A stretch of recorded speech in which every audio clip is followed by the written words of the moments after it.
Last week we learned about the Riverland curse, but today we're showing you something even crazier about the Stormlands. Shipbreaker Bay. To reach Storm's End, your fleet must cross Shipbreaker Bay. Hidden reefs block deep water.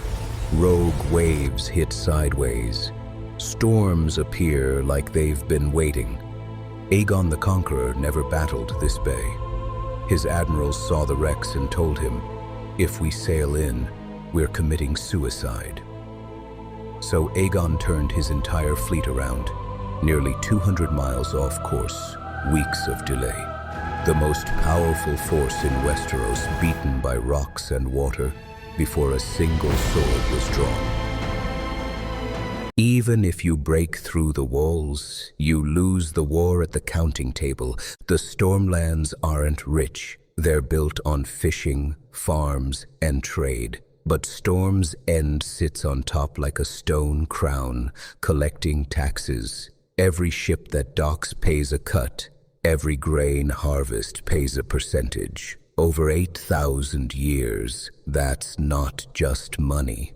That's infrastructure. When you attack Storm's End, you assault a resource network refined for millennia. A lord trying to starve it out doesn't realize he's not cutting off food to 5,000 soldiers. He's fighting an economy. The castle doesn't store grain in hidden rooms. It stores grain in dozens of halls built over centuries, filled by taxes that never stop. When he blocks roads, the garrison eats from stores laid down decades earlier. When he tries to buy off local lords to stop supplies, he discovers they can't afford not to. Storm's End owns their land in practical terms. The moment they stop sending grain, the castle calls in debts and seizes holdings. So the local economy doesn't just support the siege, it sabotages it. Peasants hide what they can from the besieger. Local lords secretly send supplies, and the general realizes something horrible. He's not fighting Storm's End. He's fighting an entire economic system built to feed it. Every man in the field costs gold. Every week he waits, supplies get more expensive. Desertion starts. Officers demand to go home. And inside, the garrison still eats bread. This war doesn't end when you win a battle. It ends when you go bankrupt. That's why attacking Storm's End is a bad financial investment that drains gold every day. It wins because breaking it costs more gold than invading it ever generates. The Stormlands are alive in a way other regions aren't. Their ecology is built to resist invasion. Storms here are seasonal, predictable, brutal. Everything evolved around them. Grasses grow low and twisted.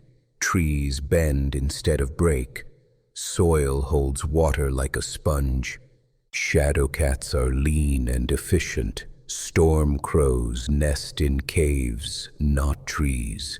Fish understand currents like humans understand air. When an army marches through, they're not just fighting terrain, they're fighting an entire ecosystem optimized for chaos. A horse from the Reach panics here. Its joints ache, its hooves slip. But Stormland's horses are compact, sure-footed, built for salt spray and cold. Local people eat hardy fish and grains that store. Invaders' supplies spoil. The forests are dense and tangled. You can't move wagons through them or cut them down fast enough. The Stormlands' ecology becomes a defense mechanism. It's not active, but it's perfectly calibrated to drain resources from invaders while sustaining those already adapted to it. That's why Aegon's army suffered. They were moving a foreign organism through a hostile ecosystem, that spent thousands of years learning to reject anything that didn't belong. Storm's End. Storm's End is unique among castles. Shipbreaker Bay wrecks fleets before they arrive. The storms destroy marching armies. Round towers absorb dragonfire harmlessly. Overlapping defensive arcs turn any breach into a killing zone. Deep foundations make starvation impossible. Over centuries, conquerors, dragons, armies, schemers all reached the same conclusion. This isn't a problem we can solve. So they attacked somewhere else. Somewhere softer. Storm's End's undefeated record isn't about shattering armies. It's about making armies irrelevant. After 8,000 years, no dragon, no siege, no force has breached those walls. Not because it's stronger, because it made strength pointless.